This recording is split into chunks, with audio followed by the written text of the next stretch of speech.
Sometimes a man reaches a point where he's got nothing left but the clothes on his back and the weight of his mistakes. Jedediah McCrae knew that feeling all too well when he spent his last dollar on a rundown farmhouse deep in the Montana hills. He figured it was as good a place as any to disappear and let the world forget about him. The broken porch and empty fields matched how he felt inside. But his old hound Boone had different ideas.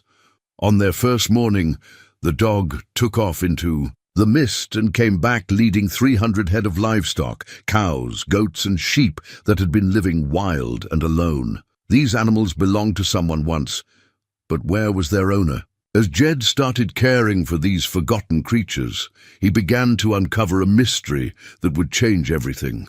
What really happened to the woman who once called this place home?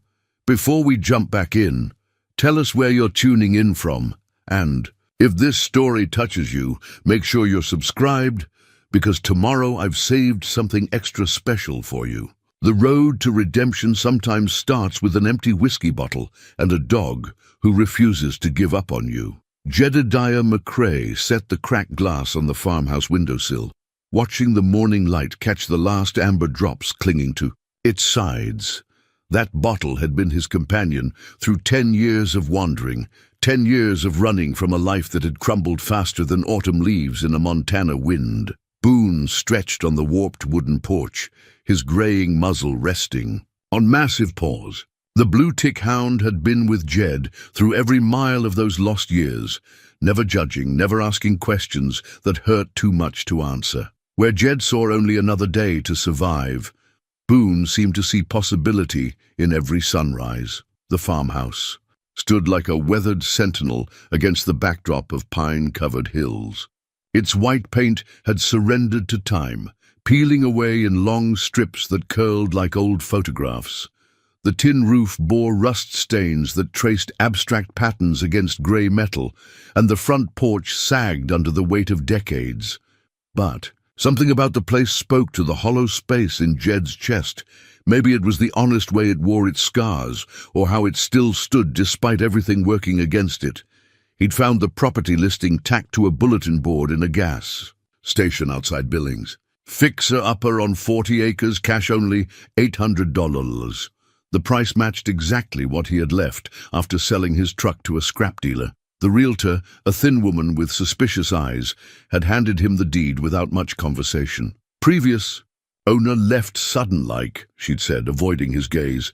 Been empty near 5 years now. The isolation suited him fine. The nearest neighbor was 15 miles down a dirt road that wound through stands of lodgepole pine and across creek beds that ran silver with snowmelt. Cell service was spotty at best, and the power lines ended 3 miles back. The farmhouse ran on a generator and a well that still pumped clear, cold water. On that first morning, Jed had planned to spend the day assessing what needed fixing and what needed tearing down. The barn leaned like an old man favoring a bad hip, its doors hanging askew on rusted hinges. Fencing ran in broken lines across fields thick with wild grass and scattered with stones. The whole place breathed neglect, but underneath the decay he could sense the bones of something that had once been loved. That's when Boone had bolted. The hound shot off the porch like he'd been stung, nose to the ground, following some scent. Trail only he could detect. Jed called after him, but Boone was already disappearing into the morning mist that clung to the valley floor. For a moment, panic seized Jed's chest. Boone was all he had left of anything that mattered. He grabbed his boots and followed, stumbling through wet grass and brambles, calling the dog's name until his voice echoed off the hills. The mist played tricks on his eyes, turning shadows into shapes and shapes into memories he'd rather forget. He was about to give up when he heard it, a sound that made no sense at all. Lowing, deep, resonant calls that spoke of cattle. Lots of cattle. Jed pushed through a stand of young aspen trees and stopped dead. Before him stretched a hidden valley. He hadn't noticed from the farmhouse, sheltered by a ring of hills and thick with grass that looked like it hadn't been grazed in years. And moving through that grass like ghosts made flesh were animals, dozens of them, cattle with ribs showing through dull coats, goats with overgrown hooves, sheep whose wool hung in matted clumps. At the center of this unlikely herd stood Boone, a tail wagging, looking immensely pleased with himself. The animals showed no fear of the dog. If anything, they seemed to gravitate toward him, as if recognizing an old friend. Jed counted as he walked among them, his boots squelching in the damp earth. 43 head of cattle, most of them Angus crosses in various states of health. 37 goats of mixed breeding, from sturdy boars to elegant Nubians. 28 sheep, their faces turned toward him with patient curiosity. A handful of chickens scratched in the dirt nearby, and he spotted what looked like 3 pigs rooting under an oak tree. They were wild, but not feral, thin, but not starving. Someone had cared for these animals once, and they remembered what that felt like. They'd survived on their own through at least one Montana winter, maybe more, but they carried themselves like creatures who expected human kindness. The mathematics of it made no sense. Feed, veterinary care, shelter. Many animals represented a substantial investment. People didn't just walk away from livestock worth thousands of dollars. And yet, here they were, living like refugees from some abandoned dream. Jed spent the rest of the morning walking among them, noting injuries that needed attention, animals that showed signs of illness or malnutrition. A black cow favored her. Left front leg. Several goats had problems with their hooves. The sheep needed shearing badly, their wool so thick and matted it had to be uncomfortable. He found himself talking to them the way he'd always talked to Boone, a steady stream of observations and gentle encouragement. "Easy there, girl. Let's have a look at that leg. I know you don't know me yet, but I'm not going anywhere." By noon, his clothes were soaked with morning dew and his boots caked with mud. But something had shifted inside him. These animals needed him. For the first time in 10 years, something living depended on him for more than just survival. Back at the farmhouse, he rummaged through the previous owner's belongings, looking for clues about the animals' care. The kitchen held the basics: a wood-burning stove, a hand pump for water, shelves lined with canning jars. Upstairs, 2 bedrooms sat empty except for dust and shadows. But it was in the barn that he found the first real evidence of who had lived. Here before, the tack room was organized with military precision. Halters and lead ropes hung on wooden pegs, sorted by size and type. Buckets were stacked according to use: water, feed, medical supplies.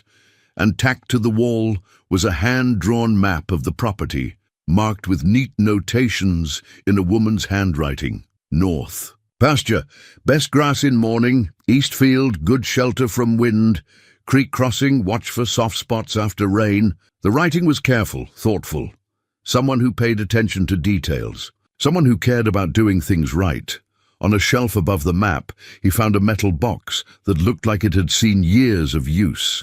Inside, arranged with the same careful attention to detail, were veterinary supplies: syringes, needles, bottles of antibiotics and vitamins, all organized and labeled.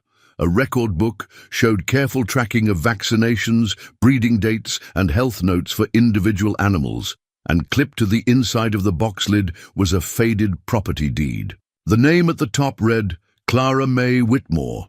Jed held the deed up to the light filtering through the barn's dusty windows. The signature was the same careful handwriting as the notes on the map. Clara Whitmore had owned this place, had cared for these animals with the devotion of someone who understood that responsibility was a form of love. But where was she now? He walked back to the house as the afternoon sun slanted through the pine trees, Boone padding alongside him. The hound seemed content in a way Jed hadn't seen in years, as if he'd found something he'd been searching for without knowing it. That evening, Jed sat on the front porch with a cup of coffee, watching the animals move slowly across the distant pasture. They stayed together, a mixed herd that shouldn't have worked, but somehow did. The cattle provided protection for the smaller. Animals while the goats and sheep could graze areas the cattle couldn't reach. It was an ecosystem built on mutual survival, and it had worked long enough to keep them all alive. As the stars emerged overhead, more stars than Jed had seen in years, he made a decision that surprised him. He wasn't going anywhere. These animals needed care, and Clara Whitmore, wherever she was, deserved to have her legacy protected. Boone settled beside his chair with a satisfied sigh, as if he'd known all along that this place would become home. In the distance, a cow lowed softly, and the sound carried across the valley like a promise. For the first time in 10 years, Jed McCrae had found something worth staying for. 3 days into his new life, Jed discovered that Clara Whitmore had left more than just animals behind. While searching the barn for tools to repair a section of fence, he noticed something odd about the way the morning light fell across the floor. A loose board near the back corner caught his attention, warped just enough to create a gap that didn't match the others. Boone had been watching him with unusual intensity, tail thumping against a feed barrel whenever Jed moved closer to that particular spot. The dog had always been smart, but lately he seemed to be trying to communicate something beyond his usual vocabulary of barks and tail wags. "What is it, boy?" Jed knelt beside the loose board, running his fingers along its edges. "You trying to tell me something?" The board lifted easily, revealing a space that had been deliberately hollowed out between the floor joists. Inside, wrapped in oiled canvas, was a leather-bound journal. The cover was worn smooth by handling, and when Jed opened it, Clara Whitmore's. Careful handwriting filled the pages. The first entry was dated 5 years earlier, just after she'd bought the property. March 15th. Finally got the deed signed. 40 acres of heaven, even if the house needs more work than I can afford right now. The animals arrive next week, 12 head of cattle to start, and the goats I've been dreaming about since I was a little girl. Mama always said I was born to tend something, and maybe she was right. This place feels like coming home to something I never knew I'd lost. Jed settled against the barn wall, Boone curling up beside him as he read. Clara's voice emerged from the pages, optimistic, determined, touched with the kind of loneliness that came from choosing solitude over the wrong kind of company. April 3rd. The cattle are settling in well. The lead cow, a black Angus I've named Duchess, has already established herself as the boss. She's got good instincts for keeping the herd together. The goats are another story. Nubians are too smart for their own good. Found 3 of them on the roof of the chicken coop this morning. No idea how they got up there, but they looked mighty. Pleased with themselves, page after page revealed a woman who understood animals in a way that went beyond mere ownership. She wrote about their individual personalities, their health needs, their social dynamics. She documented weather patterns and grazing rotations with the precision of someone who knew that small details could mean the difference between thriving and merely surviving. June 10th. Something special happened today. Found Duchess standing, guard over one of the goats who'd gotten tangled in some old wire. She could have walked away, but she stayed until I could get there to help. Animals know more about loyalty than most people I've met. But as Jed read deeper into the journal, Clara's tone began to shift. The entries became shorter, more guarded. References to visitors started appearing.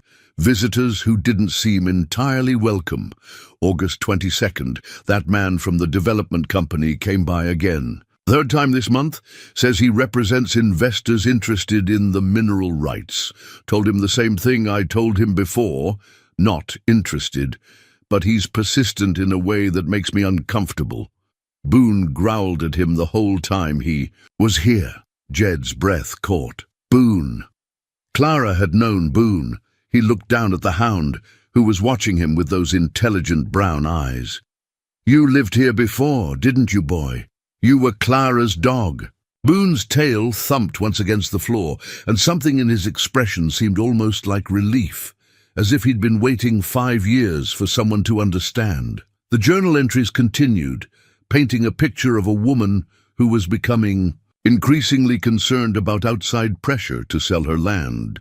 September 15th, they're offering more money now, enough to buy a place twice this size somewhere else. But they don't understand. This isn't about the money. This is about the animals, about the responsibility I took on when I brought them here.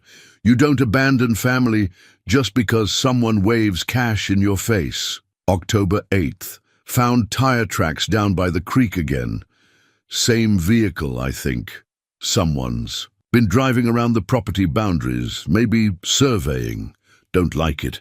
Boone's been agitated lately, pacing the fence lines like he's expecting trouble. The final entries were dated just over 4 years ago, and Clara's handwriting had grown more urgent. November 12th. Things are escalating. Got a call yesterday from someone who wouldn't give his name, saying I was making a mistake by being stubborn. When I asked what he meant, he hung up. Boone won't leave my side now. Animals know when something's wrong. They can sense danger. Before we can, November 20th, decided to take precautions. If something happens to me, I need to make sure the animals are cared for. I've hidden supplies around the property, marked the locations on a map only Boone knows how to follow. The animals can survive on their own for a while if they have to, but they deserve better than that. They deserve someone who understands what they mean. The final entry was just a few lines, written in handwriting that shook slightly. November 28th. They know I won't sell. I can see it in their eyes. They're done asking nicely. I'm scared, but I won't abandon what I've built here. If something happens to me, I hope whoever finds this understands that these animals are more than livestock. They're family. And Boone, if Boone brought you here, then you're the right person. He never trusted anyone he shouldn't have. Jed closed the journal, his hands trembling slightly. The silence in the barn felt heavy, loaded with questions that demanded answers. What had happened to Clara Whitmore? Why had Boone been wandering alone when Jed found him 3 years ago, half-starved and running from something that had left him skittish around strangers? And why had the dog led him here, to this place, as if fulfilling some promise made long ago? You waited for me, didn't you? Jed reached out to scratch behind Boone's ears. You kept the animals together, kept them alive, until you could find someone to help. The pieces were starting to form a picture, but it was a picture that made Jed's stomach clench with anger. A woman living alone, pressured to sell land she loved, growing increasingly afraid. And then, nothing. No more entries, no explanation of where she'd gone or why. But the animals remained, hidden in a valley that couldn't be seen from the road. They'd survived on instinct, and the resources Clara had prepared for them. Boone had done his part, keeping the herd together as much as possible, protecting them until he could find help. The dog had found Jed 3 years ago, 50 miles from here, and had never left his side. Now Jed understood why. Boone had been searching, not for a new master, but for someone who could return him to his purpose. As the afternoon light faded, Jed sat in the barn with Clara's journal in his lap and her dog at his side, feeling the weight of a responsibility he'd never asked for but couldn't walk away from. These animals weren't just livestock. They were Clara's legacy, her family, her proof that love could endure even when the person who created it was gone. Someone had wanted this land badly enough to frighten a woman living alone. Someone had been willing to use intimidation to get what they wanted, and Clara Whitmore had paid a price for refusing to give in. But she'd prepared for that possibility. She'd hidden supplies, trained her dog, and left a record of what had happened. She'd made sure that someone would eventually understand the truth. Jed stood up, decision crystallizing in his chest like cold Montana air. He didn't know what had happened to Clara, but he was going to find out. And until he did, her animals would be protected. Her land would remain intact. "Come on, Boone," he said, tucking the journal inside his jacket. "We've got work to do." Outside, the animals were settling in for the night, their forms dark against the grass. They trusted him now, the way they'd once trusted Clara. That trust carried obligations that went deeper than mere ownership. Jed McCrae had spent 10 years running from responsibility, Now, surrounded by creatures who depended on him, he discovered that running towards something felt a lot like coming home. The next morning brought Jed face to face with the harsh reality of caring for 300 animals with little more than good intentions and a 10-year gap in his farming knowledge. The black cow he'd noticed limping, Duchess, according to Clara's journal, was favoring her left front leg more severely than before. Several goats showed signs of hoof rot, and at least 3 sheep had eye infections that needed immediate attention. Jed knelt beside Duchess in the early light, running his hands along her leg while she stood patiently, as if she understood he was trying to help. He could feel heat and swelling around her ankle, but determining the cause and treatment was beyond his current skills. "Easy, girl," he murmured, the way he'd heard Clara write about talking to her animals. "We're going to figure this out." Back in the barn, he found Clara's veterinary kit, a metal toolbox that had seen years of careful use. Inside, organized with the same precision as everything else she'd left behind, were supplies that would have impressed a professional veterinarian. Antibiotics, anti-inflammatories, syringes of various sizes, hoof trimmers, wound care supplies, and bottles of medications with detailed labels in Clara's handwriting. More importantly, he found her medical journal, a companion to the personal diary but focused entirely on animal care. Each entry documented treatments, dosages, and outcomes with scientific precision. Clara had been largely self-taught, but she'd educated herself thoroughly. Duchess, chronic arthritis in left front ankle. Responds well to phenylbutazone, 2 grams daily for acute flares. Also benefits from warm compresses and limited movement on hard ground. The entry was dated 8 months before Clara's final journal entry. Duchess had been dealing with this condition for years, and Clara had developed a treatment protocol that worked. Jed found the medication, carefully calculating the dosage based on Clara's notes and the cow's estimated weight. Administering the injection was another matter entirely. Duchess was patient, but she was also a 1,000-pound animal who didn't know Jed well enough to trust him completely. It took 3 attempts and considerable patience from both of them before he managed to deliver the medication properly. Goats presented different challenges. They were smaller and more manageable individually, but they were also more skittish and prone to panic if handled incorrectly. Clara's notes emphasized the importance of calm, confident movements and the use of feed as distraction during treatment.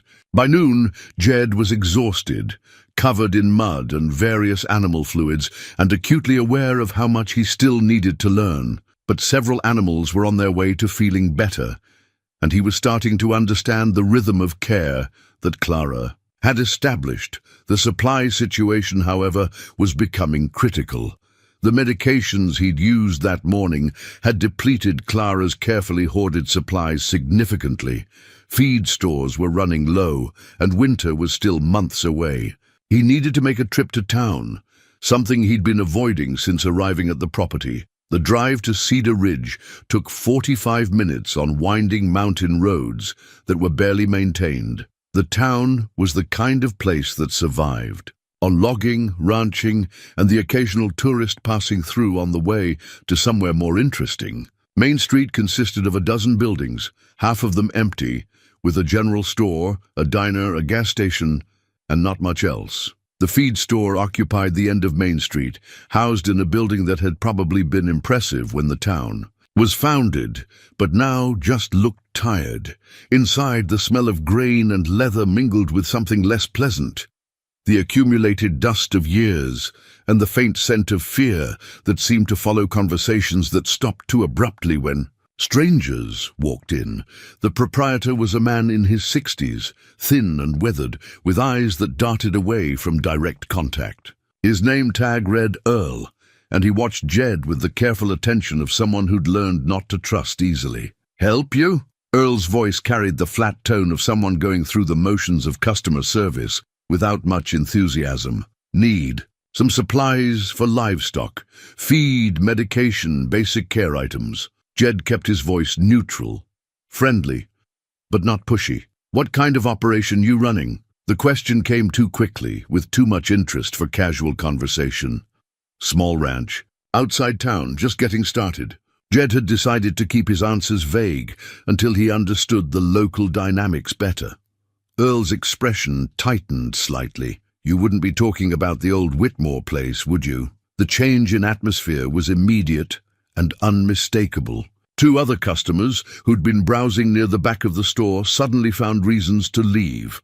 Earl's hands, which had been resting casually on the counter, now gripped the edge with enough force to whiten his knuckles. That's right.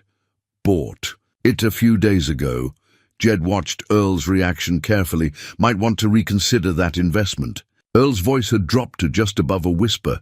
That place has got a history, not the kind of history that leads to peaceful living. Before Jed could ask what he meant, the bell above the door chimed and another customer entered. But this wasn't someone looking for feed or farming supplies. The man who walked in wore an expensive suit that looked out of place in Cedar Ridge, and he carried himself with the confident bearing of someone accustomed to getting what he wanted. Earl's demeanor changed instantly, shifting from wary to openly nervous. "Mr. Davidson, didn't expect to see you in town today." Davidson's eyes fixed on Jed with the intensity of a predator evaluating prey. "Just checking on local business interests, making sure everyone's adapting well to the changing economic landscape." The words were polite, but the undertone was anything but. Jed felt the weight of assessment in Davidson's gaze, the way a man might study a problem he was planning to solve. "Earl, I think our new friend here might benefit from some community perspective on property investments in the area." Davidson's smile never reached his eyes. "Sometimes outside buyers don't fully understand the local challenges of remote ranching operations." Earl swallowed hard, glancing between Davidson and Jed like a man caught between two forces he couldn't control. "Sure thing, Mr. Davidson. Just trying to help folks make informed decisions." Jed understood the dynamic immediately. Davidson was the source of pressure Earl was feeling, the reason conversations stopped when strangers entered, the reason a simple feed store transaction felt like navigating a minefield. "Appreciate the concern," Jed said, matching Davidson's polite tone while meeting his gaze directly. "But I'm pretty committed to making it work. Sometimes the best properties are the ones other people have given up on." Davidson's smile tightened, almost imperceptibly. "Admirable attitude, though I hope you've done your due diligence on the property's history. Previous owners sometimes leave behind complications that new buyers aren't prepared to handle." The threat was subtle, but unmistakable. Jed felt a familiar stirring in his chest, the same feeling he'd had in bar fights and back-alley confrontations. During his drinking years, the urge to push back, to make it clear that intimidation wouldn't work on him. But he also thought about Clara's journal, about the fear in her final entries, about 300 animals depending on him to be smarter than his instincts. "I'm sure we'll work through any complications that come up." Jed's voice remained steady. "Most problems have solutions if you're patient enough to find them." Davidson studied him for another long moment, then nodded to Earl and walked out without another word. The silence he left behind felt like the aftermath of a storm, charged with electricity and the promise of more weather to come. Earl completed Jed's order with hands that shook slightly, accepting payment without making eye contact. As Jed loaded supplies into his truck, he noticed Davidson's black SUV parked across the street, its occupant making no effort to hide his surveillance. The drive back to the farm felt longer than usual, every curve in the road offering potential. Ambush points, every shadow among the trees, looking like it might hide unfriendly eyes. But Jed also felt something he hadn't experienced in years, a sense of purpose that went beyond mere survival. Clara Whitmore had faced these same pressures, these same threats. She'd stood her ground for as long as she could, protecting what she'd built. Now it was his turn to carry that burden, and he intended to prove more difficult to discourage than anyone expected. That evening, while organizing the supplies he'd Bought in town, Jed discovered that Clara's preparations for trouble had been more thorough than he'd first realized. Hidden behind a loose board in the feed room, he found a manila envelope containing documents that made his blood run cold. The envelope held a stack of letters, all addressed to Clara Whitmore, all bearing the letterhead of Horizon Development Corporation. The earliest was dated 3 years before her disappearance, and they showed a clear escalation from polite inquiry to barely veiled threats. The first letter was standard business correspondence. Dear Ms. Whitmore, Horizon Development Corporation is interested in discussing a potential purchase of your property at competitive market rates. We believe your land has significant development potential and would like to schedule a meeting at your earliest convenience. Clara had apparently declined because the second letter, dated 2 months later, carried a different tone. Ms. Whitmore, we were disappointed not to hear back regarding our previous correspondence. Given the remote nature of your property and the challenges of maintaining agricultural operations in that location, we believe our offer represents an excellent opportunity for you to relocate to more suitable circumstances. By the fourth letter, the language had shifted to something that could barely be considered professional. Ms. Whitmore, our geological surveys indicate your property sits above mineral deposits of considerable value. We are prepared to offer $200,000 for immediate sale, which represents far more than the agricultural value of the land. Continued refusal to negotiate may result in complications you are not prepared to handle. The final letter was dated just 2 weeks before Clara's last journal entry. This is our final offer. Circumstances beyond our control may force us to pursue alternative methods of acquisition. For your own safety and peace of mind, we strongly encourage you to reconsider your position. Jed read through the letters twice, his anger building with each page. The progression was clear. Polite request, business pressure, veiled threat, open intimidation. Clara had been targeted by people who viewed her as an obstacle to be removed, rather than a person with rights. But what struck him most was the mention of geological surveys. Someone had been studying this land, mapping what lay beneath it, calculating its value based on something other than grass and timber. The letters implied that Clara's property held mineral wealth significant enough to justify a $200,000 offer, and strong-arm tactics when she refused. Boone padded into the feed room, sensing Jed's agitation.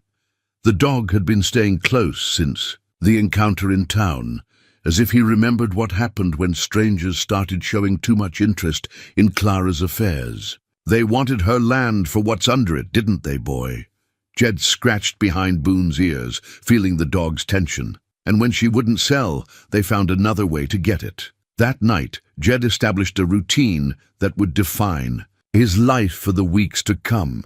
Evening rounds to check on the animals, careful attention to their behavior and any signs of stress or illness. Clara's journals had taught him that animals often sense danger before humans, and their agitation could serve as an early warning system.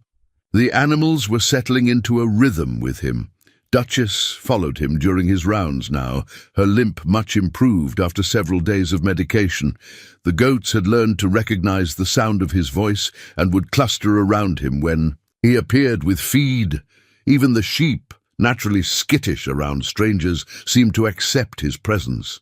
But it was Boone's behavior that concerned him most. The dog had developed a patrol pattern, circling the property boundaries at dusk and dawn, nose to the ground, alert for scents that didn't belong. Twice in the past week, he'd returned from these patrols with his hackles raised, growling low, in his throat at threats only he could detect.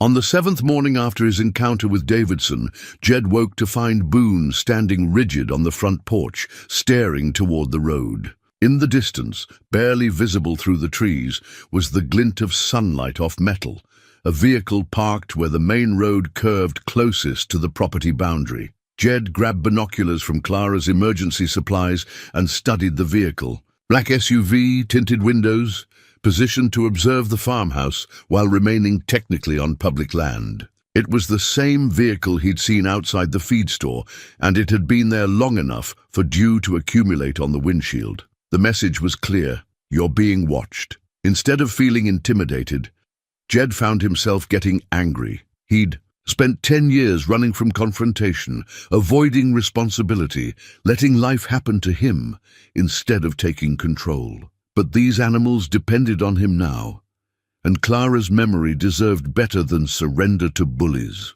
He spent the day working, with deliberate visibility, making it clear that surveillance wouldn't change his routine.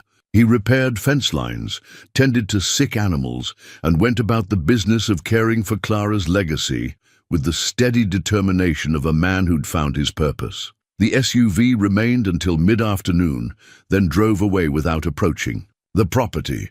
But Jed knew it would be back. Men like Davidson didn't give up easily, especially when they believed millions of dollars in mineral rights were at stake. That evening, as he sat on the front porch with Boone, Jed made a decision. That would have seemed impossible during his drinking years. He was going to fight, not with his fists that had only gotten him into trouble before, but with patience, preparation, and the kind of stubborn determination that Clara herself had shown. He walked to the barn and retrieved Clara's journal, reading her entries by lamplight while Boone dozed at his feet. Her words carried new meaning now that he understood the pressures she'd faced. "The animals don't ask for much," she'd written. "Food, water, shelter, and someone who understands that they're more than just property. In return, they give you everything they have: loyalty, affection, purpose." People could learn a lot from livestock about what really matters. Jed closed the journal and looked out at the pasture, where dark shapes moved slowly through the grass. 300 animals who'd survived on their own for years, waiting for someone to understand their value. Clara had died protecting them, and Boone had spent years searching for someone willing to continue that protection. The responsibility felt heavier now, but also cleaner than anything he'd carried in his adult life. These animals weren't asking him to be perfect. They were asking him to be present, to pay attention, to care enough to keep trying even when things got difficult. Outside, an owl called from the pine trees, and Duchess lowed softly in response. The sounds of a place where life continued, despite attempts to destroy it, where creatures who should have been enemies, cattle and goats and sheep, had learned to live together because survival required cooperation. Jed understood now why Clara had refused to sell. This wasn't just land, it was a community. A family that happened to have 4 legs instead of 2, fur instead of skin, but family nonetheless. And family was worth protecting, no matter what it cost. 2 weeks into his new routine, Jed discovered that Clara's preparations for trouble had included financial contingencies that went far beyond what he'd imagined. While cleaning out the farmhouse's only closet, searching for warmer clothes as autumn crept into the Montana hills, his hand bumped against something solid hidden behind the back wall. A loose panel gave way to reveal a small metal cash box, the kind banks used to give away to new customers. Inside, wrapped in plastic bags and organized with Clara's characteristic precision, were neat stacks of $20 and $50 bills. Jed counted twice before believing the total, $8,300 in cash. But more important than the money was the note tucked beneath it, written in Clara's careful handwriting: "For whoever takes care of my family when I can't, the animals come first, always. Use this to keep them safe, fed, and healthy. They've given me everything, and they deserve the same in return. If you're reading this, you understand what they mean. Thank you." The trust implicit in that note hit Jed harder than he'd expected. Clara had prepared for her own disappearance, had accepted that she might not survive whatever forces were aligned against her, but she'd made sure her animals would be cared for, regardless. She'd left money for their feed, their medical care, their protection, money that represented months or maybe years of careful saving. Jed sat on the edge of the bed, holding the cash box and feeling the weight of Clara's faith in whoever might follow her. She'd believed that someone would come, someone who would understand what the animals meant and be willing to sacrifice for them. She'd bet her life savings on the character of a stranger she'd never meet. The money solved immediate problems. Feed costs, veterinary supplies, equipment repairs, all the expenses that had been mounting faster than his limited resources could handle. But it also deepened his understanding of what Clara had been up against. $8,000 represented serious preparation for trouble, the kind of money you set aside when you know your time is running out. That afternoon brought validation of Clara's concerns in the form of an unexpected visitor. Jed was working in the barn, organizing medical supplies according to Clara's system, when Boone's sharp bark announced someone approaching. The dog's tone was different from his usual alert. This was a warning, urgent and concerned. Sheriff Tom Bradley stood beside a patrol car in the farmhouse driveway, hat in his hands, looking like a man who'd rather be anywhere else. He was older than Jed had expected, probably past retirement age, with the weathered face of someone who'd spent decades dealing with other people's problems. "Mr. McCrae, I'm Sheriff Bradley. Mind if we have a talk?" The politeness felt forced, professional courtesy layered over something that might have been embarrassment. Jed wiped his hands on a rag and walked out to meet him, Boone staying close, but not actively aggressive. "Sure, Sheriff, what can I do for you?" Bradley glanced around the property, taking in the repaired fences, the well-maintained animals visible in the distance, the general air of a place being cared for again. His expression was complicated, mixing approval with something that looked like regret. "Got some concerns about your situation out here. Living alone, no close neighbors, limited communication with the outside world. Sometimes isolated properties attract the wrong kind of attention." The warning was vague enough to mean anything, specific enough to feel personal. Jed studied the sheriff's face, looking for clues about whose interests he represented. "Seems pretty peaceful to me. Good neighbors." In the animal kingdom, Jed kept his tone light, but watched Bradley's reaction carefully. "That's the thing, though. Previous owner had some troubles. Woman named Clara Whitmore. She lived out here alone, just like you're doing. One day she just up and disappeared, left everything behind, never said a word to anyone about where she was going." Bradley's version of events was carefully sanitized, stripped of any mention of pressure or threats, but something in his eyes suggested he knew more than he was saying. "Seems odd," Jed replied. "Woman doesn't just abandon 300 head of livestock without a reason." 300? Bradley's surprise seemed genuine. Records show she only had about 30 animals when she filed her agricultural exemption. The discrepancy was interesting. Either Clara had been deliberately underreporting her livestock numbers, or someone had been very careless about keeping track of what happened on this property. Maybe she was a better rancher than people gave her credit for. Jed watched Bradley process this information, noting the sheriff's discomfort. "Look, Mr. McCrae, I'm not here to cause trouble. Just want you to know that this area can be challenging for people who aren't familiar with local customs. Sometimes it's easier to work with community leaders than to try to go it alone."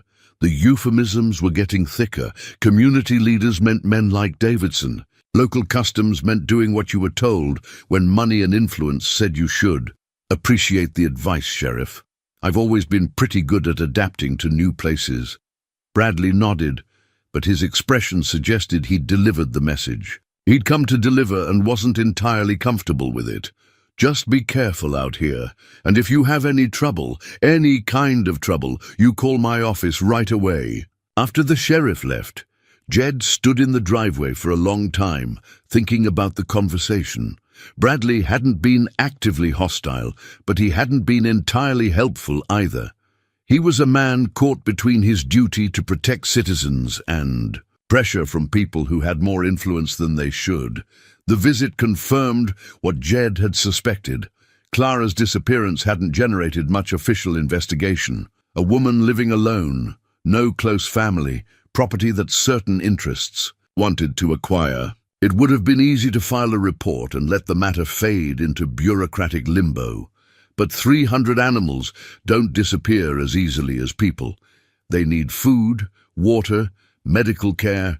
They leave tracks, make noise, create evidence of their existence. Clara had hidden them well, but she'd also prepared for someone to find them eventually. That evening, Jed walked among the animals with new understanding. They weren't just livestock. They were witnesses. They'd seen what happened to Clara, had survived whatever had driven her away or worse. They carried memories in their behavior, their groupings, their reactions to different stimuli. Duchess approached him as he leaned against a fence post, her massive head bumping gently against his shoulder. The cow had been Clara's favorite, mentioned most often in the journals, trusted to lead the herd when decisions needed to be made. If any of the animals understood what had happened, it would be her. You know, don't you, girl? Jed scratched behind her ears, the way Clara's notes said she liked. You know what happened to her. Duchess gazed at him with dark, patient eyes that seemed to hold secrets. She'd protected the herd through years of abandonment, had kept them together and alive until help arrived. But she'd also seen the last days of Clara's life, had been present for whatever had finally driven her benefactor away. The truth was here somewhere, hidden in animal behavior and buried in the patterns of their survival. Jed just had to learn to read the signs Clara had left behind. 3 days after Sheriff Bradley's visit, Jed made a discovery that changed everything he thought he knew about Clara's final days. He found her last journal entry, not in the leather-bound book he'd been reading, but hidden in a place only someone who understood animal behavior would think to look. Boone had been acting strangely all morning, pacing between the barn and a particular section of fence line that bordered the creek. The dog would walk to the spot, whine softly, then return to Jed as if trying to communicate something urgent. After the third repetition of this behavior, Jed decided to follow. The fence post Boone kept returning to look identical to dozens of others, but when Jed examined it closely, he noticed something odd. The post was hollow, capped with what looked like a standard metal fitting, but was actually a carefully concealed container. Inside, wrapped in multiple layers of plastic, was a single folded page torn from Clara's journal. The handwriting was shakier than her usual careful script. Written in obvious haste and fear, November 30th. They came today, not to talk this time, but to make their point clear. 3 men, including Davidson from the development company. They didn't threaten me directly, just walked around the property, pointing at things, discussing improvements they'd make once the transition happened. But they brought a dog with them, and when it got too close to the animals, something happened that told me everything I needed to know. Boone went protective, the way he does when something threatens the herd.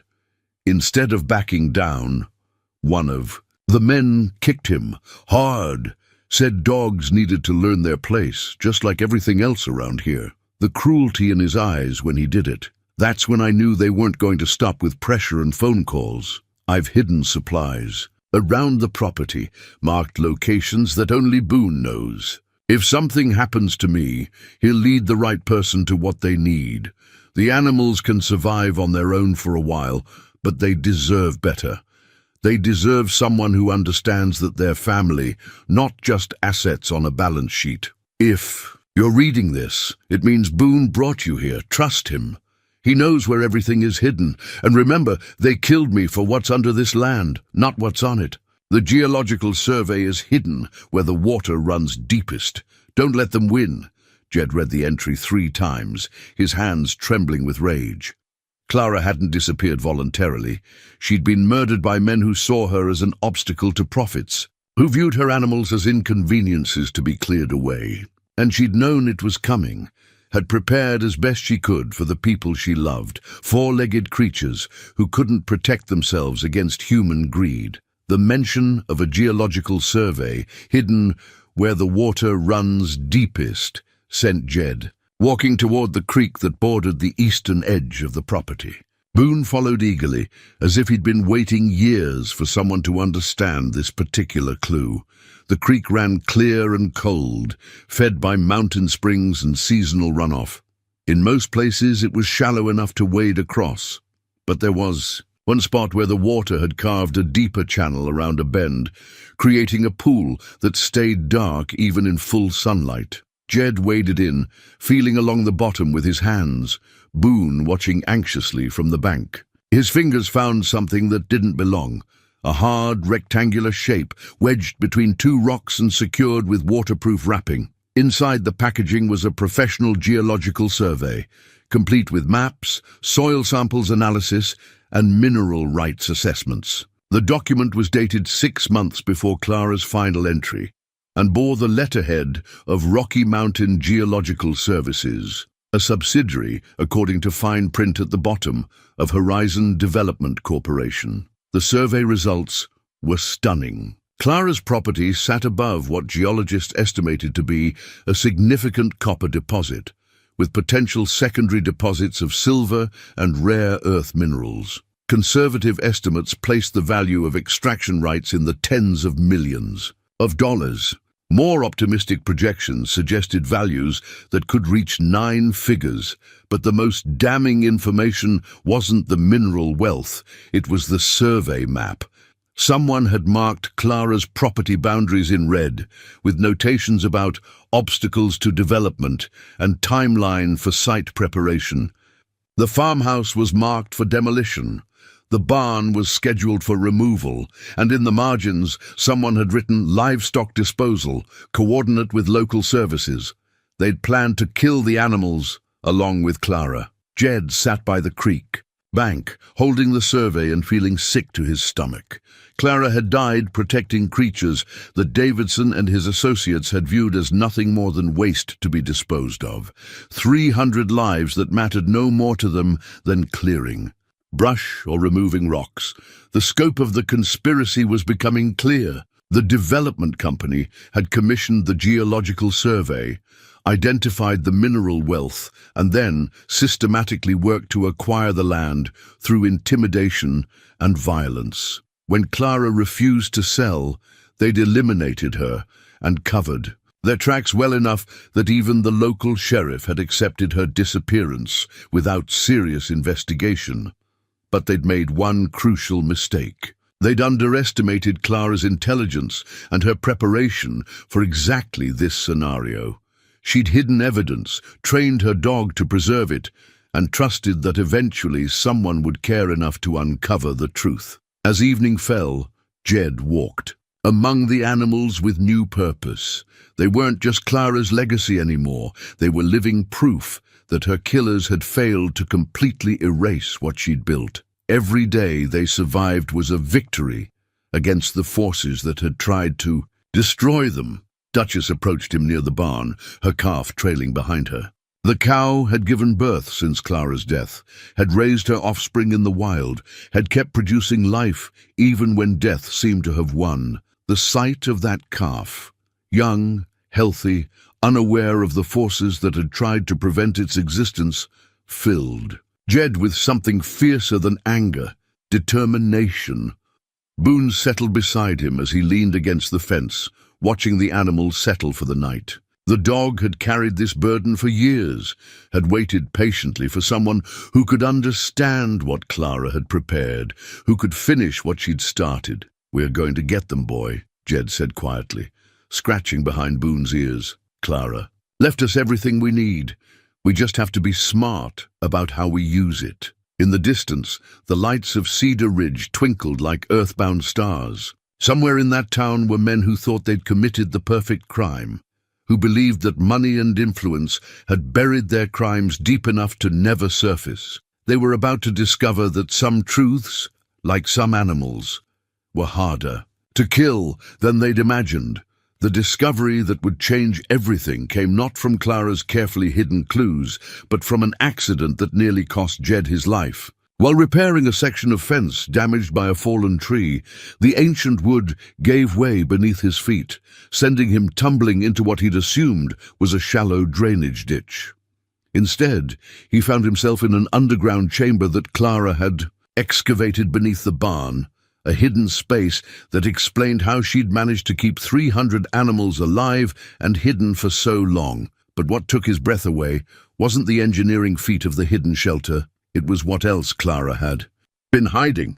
The chamber was larger than the barn above it, with ventilation shafts disguised as fence posts and a drainage system that kept it dry even during spring runoff.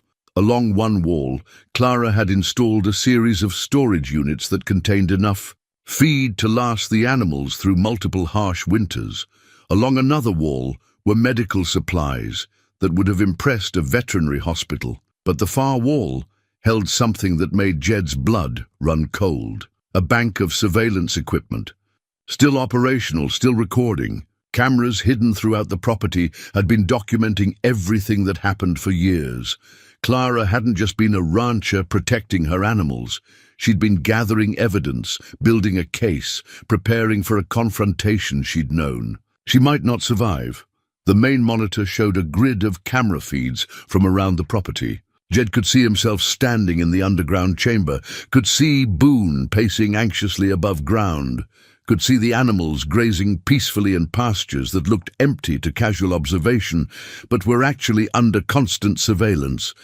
But when he accessed the archived footage, going back to the dates around Clara's final journal entries, he discovered something that shattered his understanding of what had happened to her. Clara Whitmore hadn't been murdered. She was alive. The footage from December 1st, the day after her final journal entry, showed Clara moving systematically through the property, activating hidden feeding systems, opening concealed water sources, and preparing the animals for extended survival on their own. She worked with the efficiency of someone following a long-rehearsed plan, someone who knew exactly how much time she had. But most shocking was what the cameras revealed about her departure. Clara hadn't been forced to leave. She'd staged her own disappearance, making it look like she'd been killed or driven away, while actually escaping to safety somewhere else. The final piece of footage showed her saying goodbye to the animals, one by one, in a scene that brought tears to Jed's eyes. She'd spent hours with each group, talking to them in the gentle voice he'd come to recognize from her journals, explaining that she had to leave, but that someone would come to care for them. "Duchess, you're in charge now," she'd said to the lead cow.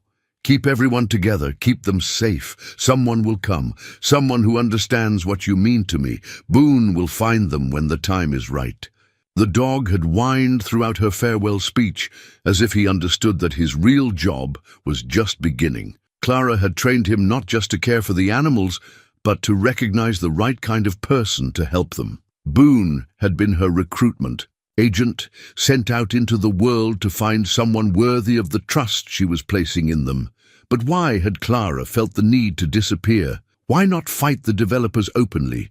Use the evidence she'd gathered to expose their criminal behavior?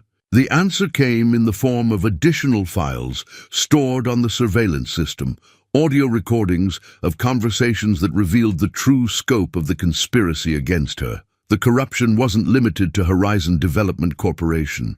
It reached into the Sheriff's Department, the County Planning Commission, even the State Environmental Office. Clara had been fighting a network of officials who'd been bought and paid for, who would have ensured that any evidence she presented disappeared into bureaucratic limbo. More disturbing were recordings of threats that went far beyond property acquisition. Men had discussed not just killing Clara, but making an example of her that would discourage other property owners from resisting development pressure. They'd planned to make her death look like an accident, then use her tragic story to convince the landowners that isolation made them vulnerable. Clara had realized that fighting openly would only get her killed without protecting the animals. So she'd chosen a different strategy. Disappear in a way that would look like success to her enemies while actually preserving everything she cared about. She'd bet that someone would eventually come along who would understand what the animals meant and be willing to protect them. She'd been right, but she'd also left behind something she couldn't have anticipated, evidence that could still bring down the people who'd tried to destroy her. Jed spent hours going through the archived footage, building a timeline of harassment, intimidation, and corruption that painted a clear picture of criminal conspiracy. Clara had documented everything, trespassing, threats, attempts to poison water sources, and meetings where officials discussed how to circumvent environmental protection laws. But the most damning evidence was recent footage, recordings of conversations that had taken place after Clara's disappearance, when the conspirators thought they were safe to speak freely. Davidson and his associates had been recorded discussing their plans for the property, their methods for dealing with Clara, and their confidence that her disappearance would never be properly investigated. They'd confessed to crimes they didn't know were being recorded, in voices clear enough to stand up in any court. As Jed watched the monitor, he realized that Boone had been guarding more than just animals. He'd been protecting a treasure trove of evidence that could destroy everyone involved in the conspiracy. Clara had built a case that could bring justice not just for herself, but for other property owners who'd been victimized by the same network of corruption. But there was one piece of footage that changed everything he thought he knew about his own role in this story. Recorded just 3 days earlier, it showed Davidson and 2 other men standing at the edge of the property discussing what to do about the new owner. "He's not going to be as easy to discourage as the woman," Davidson was saying. "This one looks like he's been in fights before. We might need to escalate our approach." "What about the animals?" asked one of his companions. 300 head is a lot of witnesses to dispose of. Davidson's response made Jed's stomach clench. "We'll handle the animals the same way we handled the woman's resistance. Sometimes you have to destroy everything to make a clean start." They weren't just planning to remove Jed from the property. They were planning to slaughter every animal Clara had died protecting. The cover story would be disease outbreak, emergency quarantine, necessary for public health. By the time anyone questioned the decision, the animals would be dead and the land would be clear for development. But they'd made the same mistake with Jed that they'd made with Clara. They'd underestimated both his intelligence and his dedication to protecting what he'd been entrusted with. The difference was that Jed now had something Clara hadn't possessed when she'd made her stand: proof of their crimes and a plan to use it. As he climbed out of the hidden chamber, Boone greeted him with unusual excitement, as if the dog sensed that something fundamental had changed. The surveillance footage had revealed the scope of the conspiracy, but it had also revealed something else. Clara had trusted him with more than just the care of her animals. She'd trusted him with the power to bring her killers to justice. The animals looked different to him now, as he walked among them in the fading light. They weren't just livestock anymore, weren't just Clara's legacy. They were living proof that love could survive attempts to destroy it, that preparation and intelligence could triumph over greed and violence. Clara Whitmore was alive somewhere, probably watching from a distance, waiting to see if the person Boone had chosen would prove worthy of the trust she'd placed in them. Jed intended to make sure she wasn't disappointed. The plan came to Jed as he sat in Clara's hidden chamber, surrounded by years of carefully documented evidence and the soft hum of surveillance equipment that had been recording crimes for longer than anyone suspected. He couldn't fight Davidson and his network the way Clara had tried to, through legal channels that were already corrupted, but he could use their own arrogance against them. The surveillance footage showed that Davidson's group planned to move within the next few days before Jed could become more entrenched or potentially discover something that threatened their operation.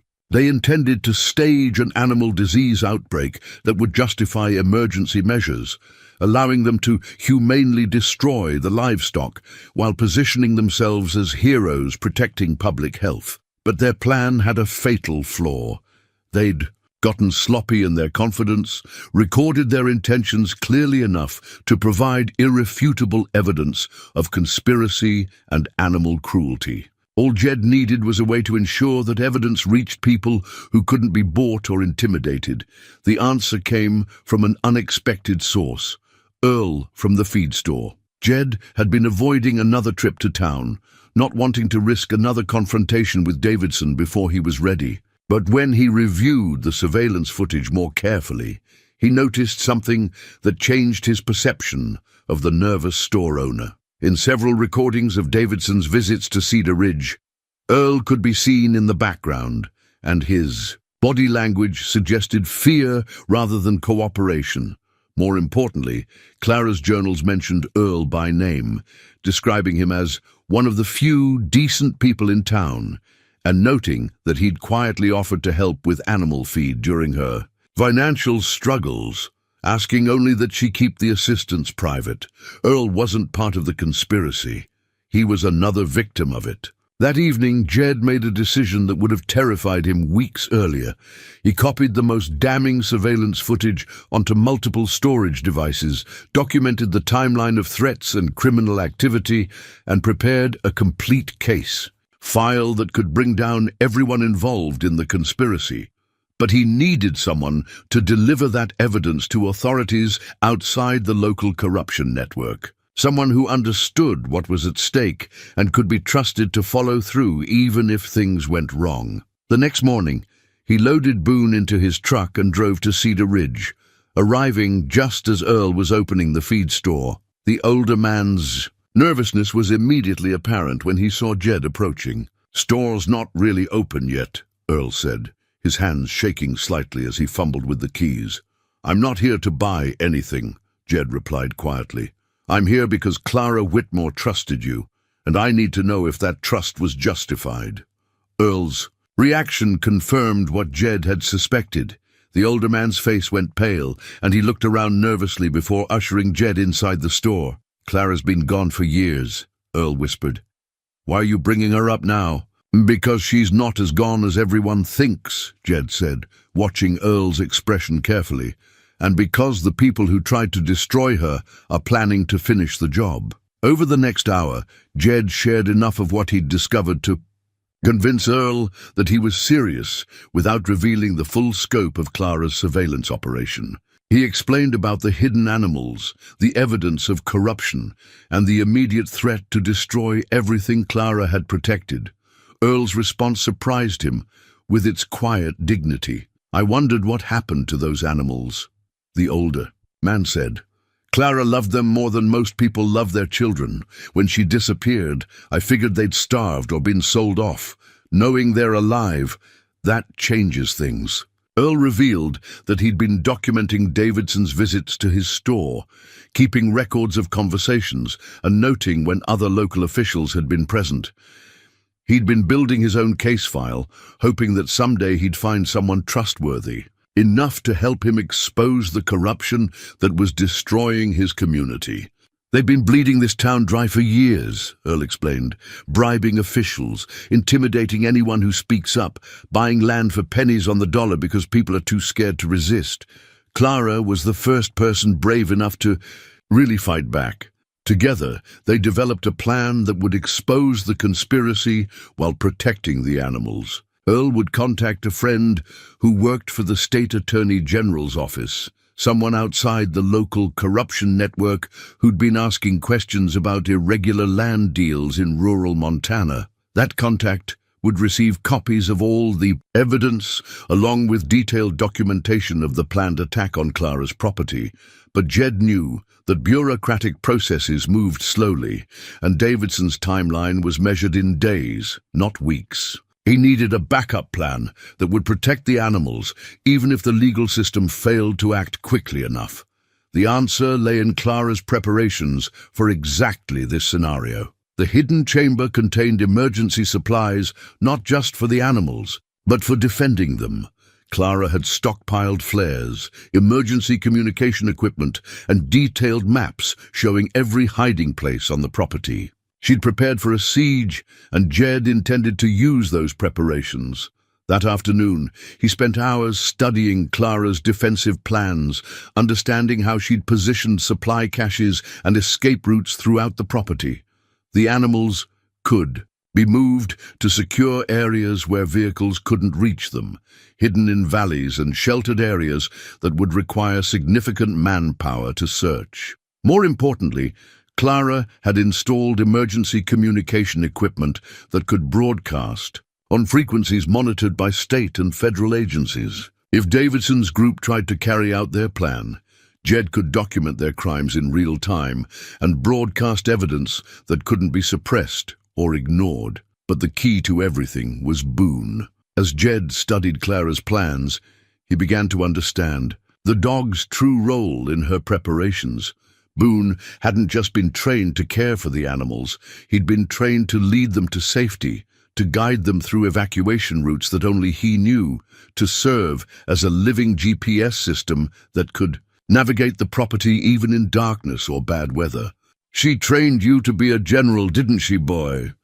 Jed scratched behind Boone's ears as they stood in the hidden chamber, surrounded by evidence of Clara's incredible foresight. "You know how to move 300 animals to safety, how to keep them together even under stress." That evening, Jed tested Clara's systems, activating hidden feeding stations and water sources scattered throughout the property. The infrastructure she'd built was impressive, a network of remote-controlled feeders and water pumps that could sustain the animals, even if they had to abandon the main pastures. As he worked, he found himself talking to Clara as if she could hear him, sharing his understanding of what she'd accomplished and his determination to protect what she'd built. "I get it now," he said aloud, knowing that somewhere Clara might actually be listening through her surveillance system. "You didn't just save the animals. You saved the proof that could bring them down. You turned this whole property into a trap, and you're still controlling it even though you're not here." The animals seemed to sense that something was changing. They moved restlessly through the pastures, clustering closer together than usual, responding to some instinct that told them danger was approaching. Duchess positioned herself near the gate that led to the main evacuation route, as if she remembered Clara's training and was preparing to lead the herd to safety. As night fell, Jed made his final preparations. He positioned himself in the hidden chamber where he could monitor all the surveillance feeds, activated the emergency communication equipment, and prepared to document whatever Davidson's group had planned. The evidence was ready to be transmitted to authorities who couldn't be corrupted. The animals were positioned for rapid evacuation if necessary, and Boone was ready to perform the role Clara had spent years training him for. But most importantly, Jed was ready to finish what Clara had started, not just protecting her animals, but bringing justice to the people who'd tried to destroy everything she'd loved. In a few hours, Davidson and his associates would discover that they'd underestimated both Clara's intelligence and the determination of the man she'd trusted to carry on her work. They were about to learn that some battles continue long after the original warrior has left the field, and that love is a more powerful force than greed when it's backed by careful preparation and unshakable resolve. They came at dawn, just as Clara's surveillance footage had predicted they would. Jed watched from the hidden chamber as 3 vehicles approached the property, Davidson's black SUV leading, followed by a truck marked County Animal Control, and a van bearing the logo of a veterinary service company. The official vehicles were meant to legitimize whatever they had planned, to provide cover for what would appear to be a necessary public health intervention. But Jed could see what the cameras revealed that casual observers would miss. The men getting out of the vehicles were carrying equipment that had nothing to do with animal welfare. Tranquilizer guns that could kill as easily as sedate. Containers marked with biohazard symbols that were actually empty. Props for a performance they'd rehearsed.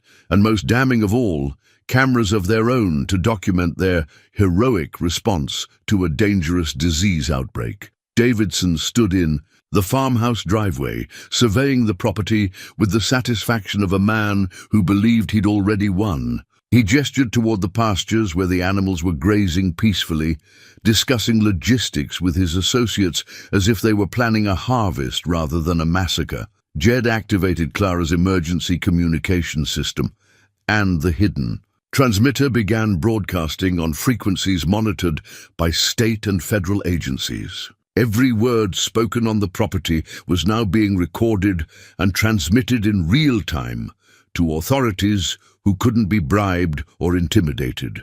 "Remember, this needs to look legitimate," Davidson was saying, his voice now being preserved for federal prosecutors. We've got reports of suspected foot and mouth disease, emergency authorization for immediate quarantine and disposal.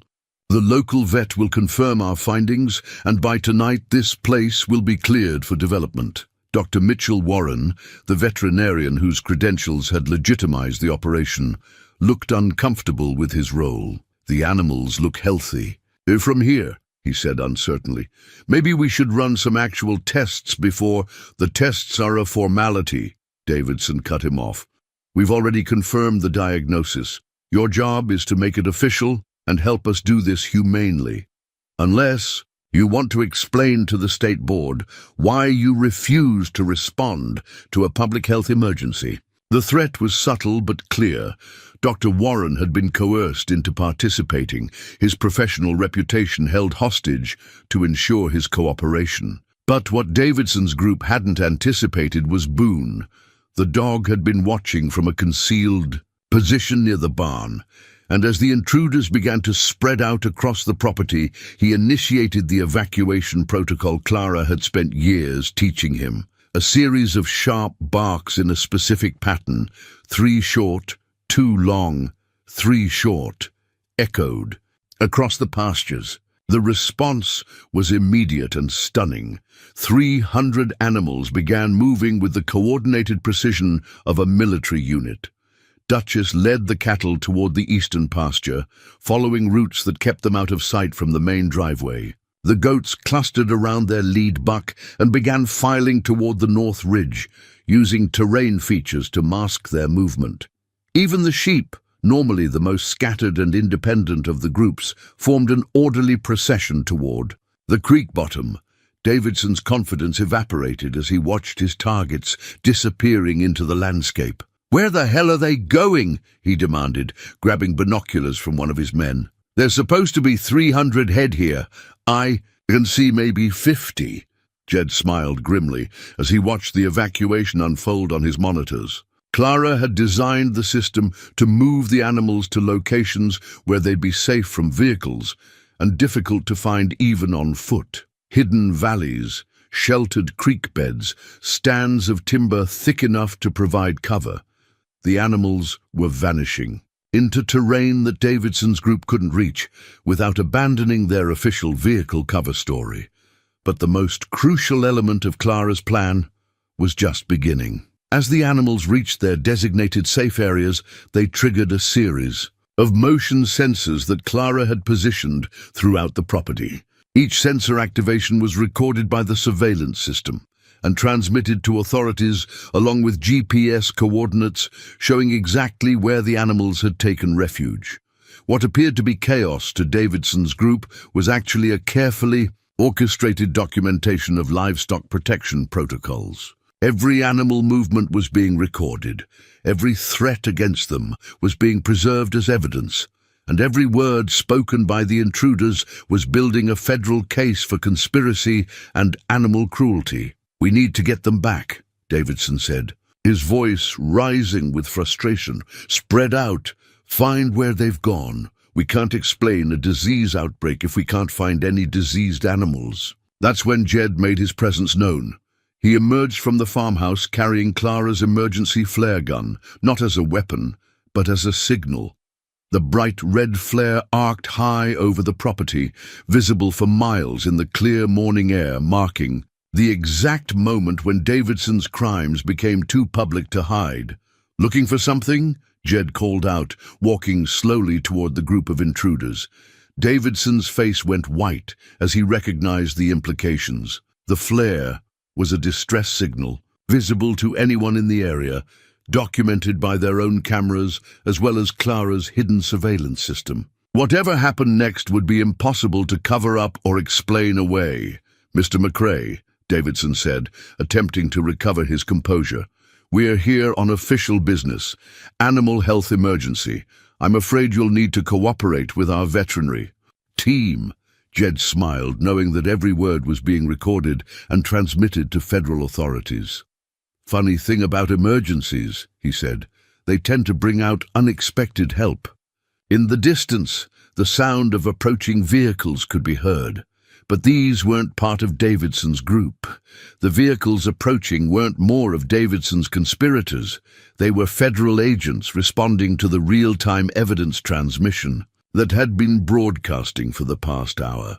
Earl's contact at the State Attorney General's office had moved faster than anyone expected, and the emergency communication system Clara had installed was doing exactly what she'd designed it to. The 3 black SUVs with federal plates pulled into the farmhouse driveway, followed by a van marked FBI Evidence Recovery Team. Agent Sarah Chen stepped out of the lead vehicle, her badge visible and her expression all business as she surveyed the scene. "Mr. Davidson," she said, her voice carrying the authority of someone who'd been building a case for months. "Agent Chen, FBI, you and your associates need to remain exactly where you are." Davidson's face went through a series of expressions: confusion, anger, and finally the pale realization that his carefully planned operation had become a federal crime scene. The fake veterinary equipment, the coerced participation of Dr. Warren, the conspiracy to destroy protected animals. All of it was now evidence in a federal investigation. "I don't understand," Davidson said, but his voice lacked conviction. "We're here on legitimate animal health business. County authorization, proper veterinary oversight. We've been monitoring your communications for the past hour," Agent Chen interrupted, holding up a recording device, "including your discussion of fake disease reports, coerced veterinary participation, and plans to destroy healthy animals for development purposes. You're under arrest for conspiracy, animal cruelty, fraud, and violation of federal environmental protection statutes." Dr. Warren stepped forward, his relief visible. "Agent Chen, I want to cooperate fully. I was coerced into this, threatened with loss of license if I didn't participate. I have documentation of the pressure they put on me." The unraveling was swift and complete. As federal agents took Davidson and his associates into custody, Jed watched from the farmhouse porch, feeling a mixture of satisfaction and something deeper, a sense that Clara's faith in justice had been vindicated. But the most remarkable moment came when Boone emerged from the timber, leading the entire herd back to the main pastures. The animals moved with the same coordinated precision they'd shown during evacuation, following the dog's signals as he guided them back to safety. 300 head of livestock appeared from hiding places that had rendered them invisible just hours before, proving that Clara's protective systems worked exactly as she'd designed them. Agent Chen approached Jed as the animals settled back into their normal routines, seemingly unbothered by the morning's excitement. "Mr. McCrae, we're going to need a complete statement from you. The evidence you've provided through the emergency broadcast system is extraordinary. We've never seen such detailed documentation of a conspiracy in progress." Jed nodded, but his attention was drawn to movement at the edge of the property. A figure was walking up the drive, not a federal agent or local official, but someone who moved with the confident familiarity of someone who knew this land intimately. Clara Whitmore looked older than her photographs, her hair streaked with grey and her face marked by years of worry and exile. But her eyes held the same intelligence and determination that had filled her journals, and when she saw the animals safe in their pastures, her expression showed a relief so profound it was almost painful to witness. "Clara," Jed said simply, walking toward her. "Thank you," she replied, her voice thick with emotion. "When I watched the surveillance feeds this morning, saw what you were willing to do to protect them, I knew I could finally come home." Agent Chen looked between them with growing understanding. "Ms. Whitmore, I presume. We've been wondering about your whereabouts. Your testimony will be crucial for prosecuting this case." Clara's presence completed the picture in ways that mere evidence couldn't. She'd spent 4 years in hiding, watching through her surveillance system as Jed learned to care for her animals, documenting his growing understanding of what they meant and his willingness to protect them at personal cost. "I had to be sure," Clara explained to Agent Chen. "I had to know that someone would love them the way I did, that they'd be more than just livestock, to whoever took over their care. Boone was my test.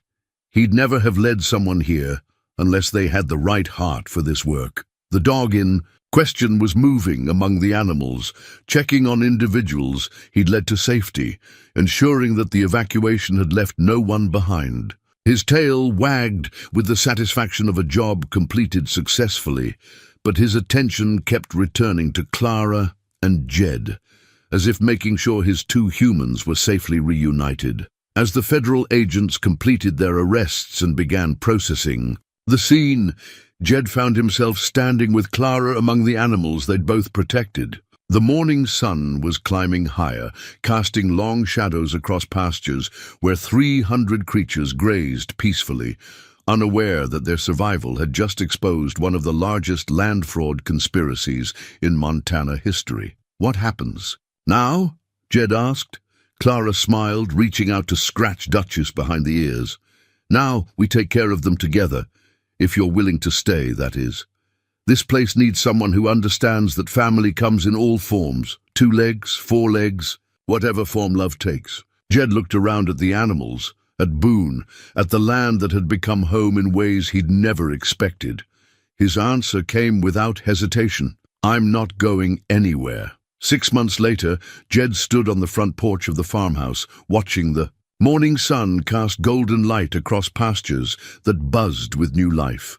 The property looked different now, not just because of the improvements he and Clara had made together, but because it carried the peaceful air of a place where justice had been served and love had triumphed over greed. The legal proceedings had unfolded exactly as Clara's evidence had predicted they would. Davidson and his associates had been convicted on multiple federal charges, their conspiracy exposed in detail that left no room for appeals or technicalities. The mineral rights they'd schemed to steal remained with the property, generating enough income through legitimate leasing to ensure the animals would be cared for indefinitely. But more importantly, the investigation had revealed the scope of corruption that had plagued rural Montana communities for years. Sheriff Bradley had been forced into early retirement, replaced by someone who understood that protecting citizens meant more than protecting the interests of developers. Dr. Warren, given immunity in exchange for his testimony, had become an advocate for veterinary ethics and was working to establish protocols to prevent coercion of medical professionals. Earl had been vindicated for years of careful documentation, and his feed store had become a gathering place for ranchers and farmers who'd found their voices again. The fear that had silenced Cedar Ridge for so long had been replaced by the kind of community spirit that comes from facing down bullies together. Clara emerged from the barn, carrying a bucket of fresh milk from the goats she'd been gradually reintroducing to human handling. The animals had welcomed her return with the patience of creatures who understood that love sometimes requires temporary separation. Duchess had been particularly demonstrative, following Clara everywhere for the first month, as if afraid she might disappear again. "Penny for your thoughts," Clara said, settling into the chair beside Jed on the porch. "Just thinking about how much has changed," Jed replied, accepting the cup of coffee she offered. 6 months ago I figured I was buying a place to disappear. Turns out I was buying a place to finally start living." The transformation in his own life still surprised him sometimes. The hollow feeling that had driven him to drink for 10 years had been filled by the daily rhythm of caring for creatures who depended on him. The animals had given him purpose, but more than that, they'd taught him that responsibility could be a form of healing rather than a burden. Clara sipped her coffee, her gaze following Boone as he made his morning rounds among the animals. The dog had settled into his new routine with obvious satisfaction, no longer the sole protector of the herd, but still their guardian and guide, working alongside 2 humans he trusted completely. "He knew, didn't he?" Jed said, watching Boone. "Paused to check on a ewe with a new lamb. When he found me 3 years ago, he knew somehow that I'd end up here." "Dogs understand things we don't," Clara agreed. Boone always had good instincts about people. He knew you were the kind of man who'd fight for something that mattered, even if you didn't know it yourself yet. The new property deed, officially, transferring ownership to both of them as joint partners, lay framed on the kitchen table inside. It represented more than legal documentation. It was proof that some families are chosen rather than born, that commitment can create bonds stronger than blood. The mineral leasing arrangement they'd negotiated ensured that the land's wealth would benefit the animals rather than line the pockets of developers. A trust fund had been established to provide for veterinary care, feed, and property maintenance in perpetuity. Future generations of animals would be protected regardless of what happened to their human caretakers. But perhaps the most satisfying change was the one that couldn't be measured in legal documents or bank accounts. The animals themselves had settled into a contentment that was visible in every aspect of their behavior. They grazed with the relaxed confidence of creatures who knew they were safe. They approached humans with trust rather than wariness. And new life was emerging throughout the herd, calves, kids, and lambs that had never known fear or uncertainty. As morning moved toward afternoon, Jed and Clara worked together with the easy cooperation of partners who'd found their rhythm. Clara's expertise in animal behavior complemented Jed's growing skills in practical care. Her planning abilities balanced his instinctive problem-solving. Together, they'd created something neither could have achieved alone, a sanctuary where animals thrived and humans found healing. Earl stopped by in the late afternoon, bringing supplies and staying for dinner as had become his weekly tradition. The three of them sat on the porch as evening fell, sharing stories and planning improvements to the property. The isolation that had once made the farmhouse vulnerable now felt like peace, distance from the complications of a world that often valued profit over principles. "You ever regret it?" Earl asked Jed as they watched the animals settle for the night, giving up the freedom to just walk away whenever things got complicated. Jed considered the question seriously, looking out at pastures where 300 animals grazed in safety, at the woman beside him who'd trusted him with her life's work, at the dog who'd led him to purpose he'd never imagined. "Freedom's not about being able to leave," he said finally. "It's about being able to choose what's worth staying for." As stars emerged overhead, Boone settled on the porch between his humans, his job complete, but his vigilance never ending. In the distance, Duchess lowed softly to her calf, and the sound carried across the valley like a promise that love, properly tended, could endure any storm. Jed McCrae had come to Montana with nothing but regrets and an empty whiskey bottle.